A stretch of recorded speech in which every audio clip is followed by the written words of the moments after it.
Nandito kami ngayon sa Landmark. Kasama ko si Lourdes na may problema kasi nawalan siya ng pera na nagpagawa ng relo.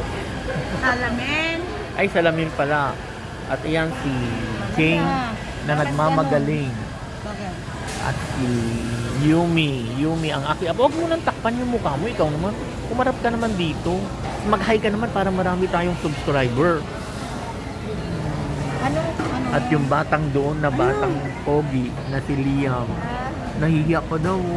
Ilang seconds ito, Liam? 60 seconds. Una dito kami sa 1 minute. Landmark. Landmark Food Center. Marami. Konti lang ang tao ngayon kasi Monday. Holy Monday. Siguro mas kukunti na bukas. Huwag niyo kalimutan i-like and subscribe ako. Bye!